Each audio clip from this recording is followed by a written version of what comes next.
For 36 years, Ayatollah Ali Khamenei ruled Iran with absolute power, commanding its military, its courts, and its feared Revolutionary Guard Corps.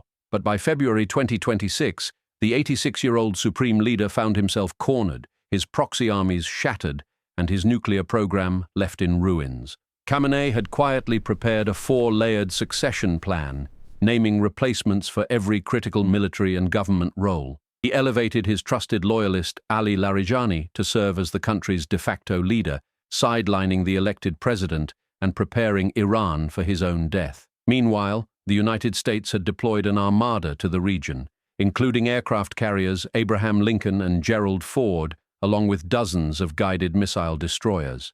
Israeli and American intelligence agencies spent months tracking the movements of Iran's senior leadership, building a target list of over 500 strategic sites. On the morning of Saturday, February 28th, Israeli intelligence confirmed that Iranian Supreme Leader Khamenei was meeting with his inner circle at his heavily guarded Tehran compound. Khamenei was seated with Ali Shamkhani, his powerful advisor, and Ali Larijani, the man chosen to lead if he fell. At approximately 9:45 in the morning Tehran time, dozens of Israeli fighter jets crossed into Iranian airspace under what was codenamed Operation Roaring Lion.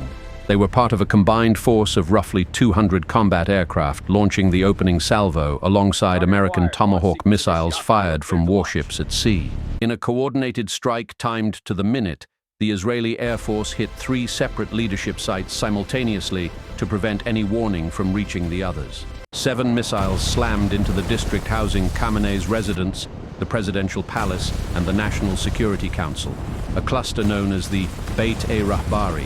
The entire compound was reduced to smoldering rubble, with multiple structures completely flattened across the site, killing Khamenei and several of his most senior military and political advisors. Khamenei's body was recovered from the wreckage, and a senior Israeli official confirmed the kill assessment was presented directly to Prime Minister Netanyahu. The IDF confirmed that among the dead were Iran's defense minister, the Armed Forces Chief of Staff, the IRGC commander, and Ali Shamkhani, who had been sitting with Khamenei. 4 senior Iranian intelligence commanders were also eliminated, including the heads of foreign intelligence and security, gutting Iran's covert operations apparatus entirely. Iranian state media confirmed that Khamenei's daughter, grandchild, and son-in-law were killed, though intelligence assessments suggest his sons likely survived at a separate location. President Trump confirmed the killing on Truth Social, declaring that Khamenei could not escape American intelligence and highly sophisticated tracking systems working with Israel.